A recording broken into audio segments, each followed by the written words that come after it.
kebanyakan menggunakan untuk mengisi rangkaian televisi Bangkai. Makanya, jadi pastikan Anda tetap bersama Kompas Bangkai itu selama 30 menit. Oke, Pak. Inilah berita pertama. Kompas TV Independen terpercaya bersama saya, Maitun Ciliarto, dalam Kompas Bangkai itu. Selengkapnya.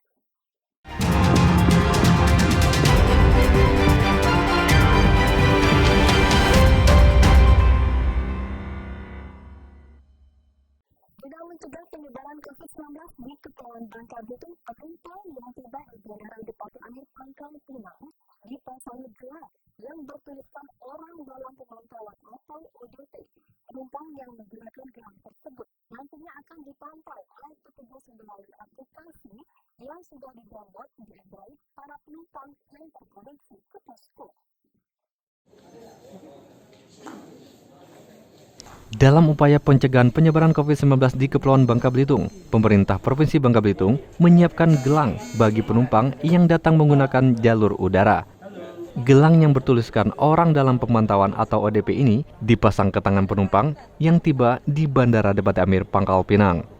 Penumpang yang mengenakan gelang ODP ini nantinya akan dipantau oleh petugas selama 14 hari melalui aplikasi yang didownload dan terkoneksi ke Android masing-masing penumpang. Dan diimbau untuk tidak keluar rumah selama 14 hari guna memastikan para penumpang aman dari COVID-19. Bagi pengguna gelang yang melanggar atau berada di luar rumah sebelum 14 hari masa isolasi mandiri berakhir, nantinya akan masuk notifikasi ke monitor petugas dan nantinya petugas akan menghubungi ODP tersebut melalui telepon. Kita sudah memasang gelang pada penumpang yang datang ke Bangka Belitung dari zona merah. Nah, gelang ini sudah kami praktekkan dan sudah kami pasang setiap penumpang yang datang ke Bangka Belitung. Cara kerjanya memang kami memiliki aplikasi namanya Fight COVID-19, yang mana aplikasi itu akan men-tracking orang-orang yang menggunakan gelang yang harus berada di rumah selama 14 hari. Apabila dia keluar, itu akan berbunyi di kita dan akan terlihat seperti alert merah. Nah, kita kemudian menghubungi by phone untuk meminta yang bersangkutan itu kembali ke rumahnya. Dan kalaupun tidak, kan biasanya kayak kemarin ada salah satu fast food yang menelpon kami bahwa konsumennya ada menggunakan gelang dan sedang nongkrong di fast food tersebut. Kami langsung menghubunginya dan minta pulang, dan yang bersangkutan langsung pulang. Meski dipasangi gelang ODP, para penumpang yang tiba di bandara pun tidak merasa keberatan dengan kebijakan tersebut. Para penumpang merasa terbantu dengan adanya gelang tersebut. Diharapkan bisa mengurangi resiko masuknya COVID-19 dari luar daerah ke Bangka Belitung.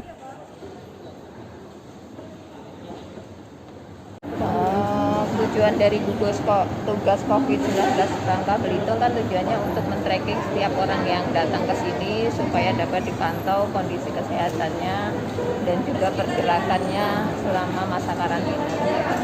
Nah, itu terganggu nggak, Bu, dengan dipasangnya gelang itu, Bu? Sementara sih kalau saya enggak sih, nyaman-nyaman aja, dan menurut saya bagus sih programnya.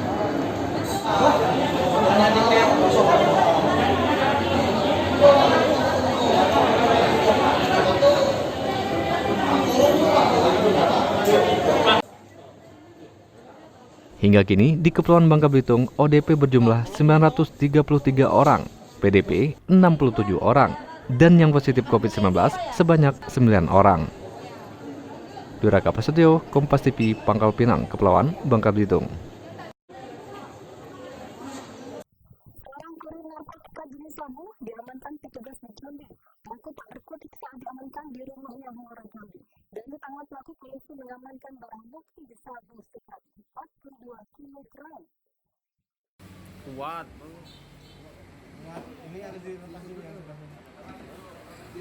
Penangkapan kurir sabu ini berawal dari laporan masyarakat adanya mobil pick-up yang membawa narkoba jenis sabu dari Riau menuju Jambi. Berdasarkan laporan tersebut, polisi pun langsung melakukan pemeriksaan dan penggeledahan. Hasilnya, polisi menemukan barang haram jenis sabu seberat 42 kg yang disimpan di dalam bodi mobil pick-up. petugas pun terpaksa memotong bodi mobil supaya bisa mengambil barang haram tersebut. Akibat perbuatannya, pelaku dijerat pasal 112 Undang-Undang Nomor 35 Tahun 2009 tentang narkotika dengan ancaman pidana seumur hidup. Saat ini polisi tengah mengejar bandar bersama narkoba yang membawa sabu dari Riau ke Jambi. Jumadi, Kompas TV, Jambi. Kontak dengan pasien tersebut karena saat melakukan pelayanan, 58 orang tenaga medis dan paramedis puskesmas di Kabupaten Pesisir Selatan, Sumatera Barat dikarantina. Akibatnya, aktivitas pelayanan kesehatan di puskesmas tersebut ditutup sementara.